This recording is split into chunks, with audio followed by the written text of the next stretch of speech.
Hello, I'm an 10-minute English teacher. Let's get you exam ready. Today we're thinking about Christmas Carol by Charles Dickens, and I'm going to provide you with a summary to the entire novel.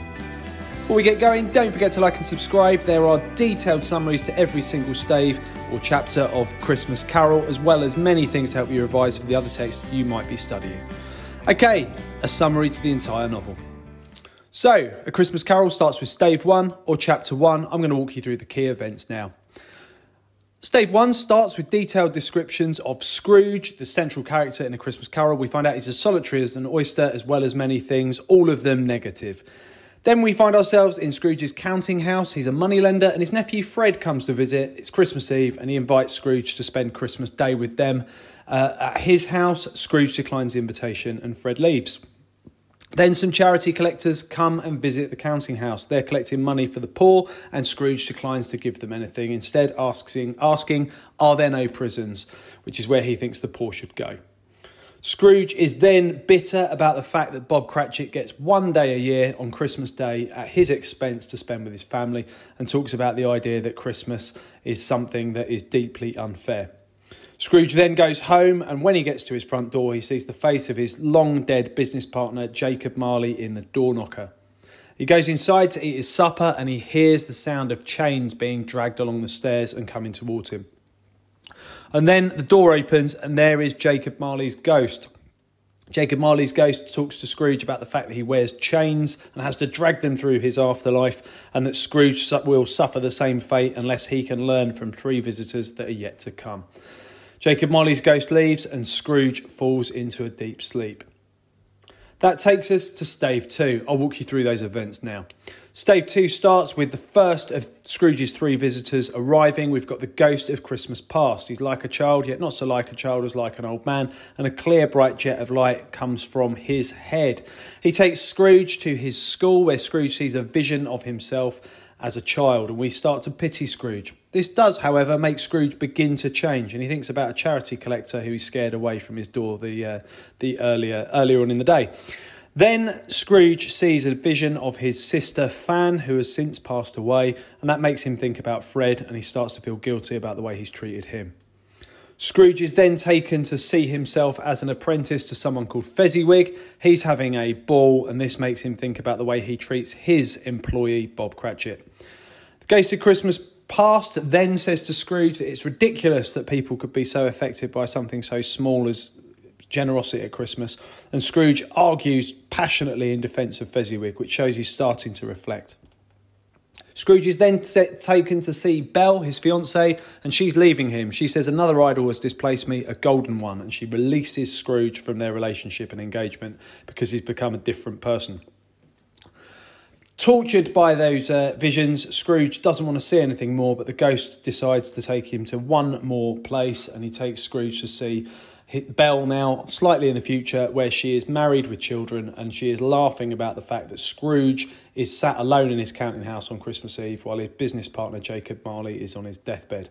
This is all too much for Scrooge, and he pushes the cap down on the ghost of Christmas past, who then disappears, dwindles away into a bedpost, and Scrooge falls asleep. Which takes us into stave 3. Here are those key events. Stave 3 starts with light coming from under the door in the next room. Scrooge goes to find the ghost of Christmas present, a complete contrast to Scrooge, with a cheery voice and open hand, and he greets Scrooge warmly. After walking through the streets, Scrooge is then taken to the Cratchit's house to see Bob Cratchit celebrating Christmas with his family. The mention of Scrooge's name casts a dark shadow on their Christmas dinner. Scrooge, who is starting to change, asks about Tiny Tim, who is very sickly and weak, and is told that the child will die. If Scrooge is to come in the future looking for Tiny Tim, all he'll find is a crutch without an owner. Scrooge is then taken to a range of different places to see people enjoying Christmas, here, there and everywhere. He's even taken to a lighthouse to see the lighthouse keeper celebrating Christmas. And then finds himself in Fred's house. Fred is celebrating Christmas and games are being played at Scrooge's expense. After the fun's been had, Fred actually makes quite an empathetic and kind speech in defence of his uncle and says that even though he has lots of money, it doesn't bring him any happiness, and says, I pity him of Scrooge. It's at that point that we see the ghost of Christmas present begin to age. His time is coming to a close, and 2 small, meagre children come from the folds of his robe. They are ignorance and want, and Scrooge asks what can be done for them, and is told, are there no prisons? Which is an ironic echo to what he said earlier when he was asked to give some money to charity. As he disappears, the next visitor at the end of this chapter appears in his place. We've got the ghost of Christmas yet to come. He is draped and hooded and starts moving towards Scrooge like a mist. And that takes us to stave 4.